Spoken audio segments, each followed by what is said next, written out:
प्रिय रामायण प्रेमी भक्तों, यज्ञ की समाप्ति पर सुग्रीव, विभीषण आदि सहित राजाओं तथा ऋषि मुनियों एवं निमंत्रित जनों को अयोध्यापति राम ने सब प्रकार से संतुष्ट कर विदा किया।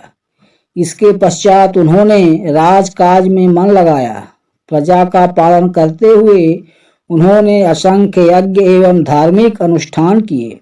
उनके राज्य की महिमा दूर दूर तक फैल रही थी। प्रजा सब प्रकार से सुखी और संपन्न थी।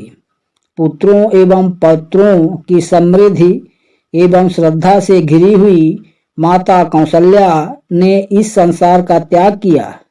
उनकी मृत्यु के पश्चात कैकेयी, सुमित्रा भी परलोकगामिनी हो गई।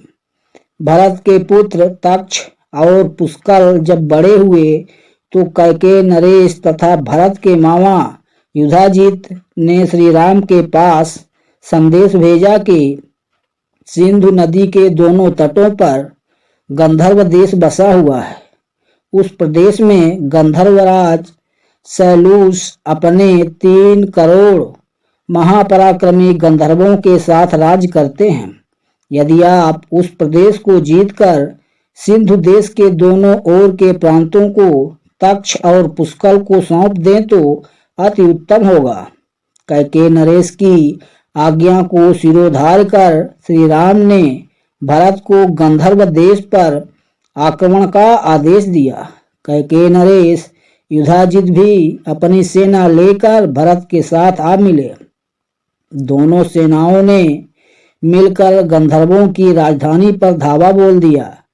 दोनों ओर की सेनाएं भयंकर गर्जन तर्जन करती हुई परस्पर युद्ध करने लगीं।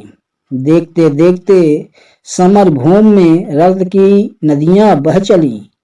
सैनिकों के रुंड मुंड उस शोणित सरिता में जल जंतुओं की भांति बहते दिखाई देने लगे। 7 दिन तक यह भयानक युद्ध चलता रहा। अंतिम दिन वीर भरत ने संवर्त नामक अस्त्र का प्रयोग करके गंधर्व सेना का सर्वनाश कर दिया। इस प्रकार गंधर्वों को परास्त कर भरत ने 2 सुंदर नगरों की स्थापना की। एक का नाम तक्षशिला रखा और तक्ष को वहां का राजा बनाया। दूसरे का नाम पुष्कलावत रखकर उस पुष्कल को सौंप दिया। नए अधिपतियों के शासन में दोनों नगरों से अभूतपूर्व उन्नति की। 5 वर्ष पश्चात भरत अयोध्या लौट आए। इसके पश्चात श्री रामचंद्र ने भरत के परामर्श से लक्ष्मण के पुत्र अंगद के लिए करुमथ में और चंद्रकांत के लिए चंद्रकांत नगर का निर्माण किया और उन्हें वहां का राजा बनाया। राजकाज की समुचित व्यवस्था करने के लिए उन्होंने अंगद के साथ लक्ष्मण को और चंद्रकांत के साथ भरत को भेजा, जो 1 वर्ष तक वहां का समुचित प्रबंध करके अयोध्या लौट आए। प्रिय भक्तों, आगे का भाग देखने के लिए कृपया चैनल को लाइक और सब्सक्राइब कर लें।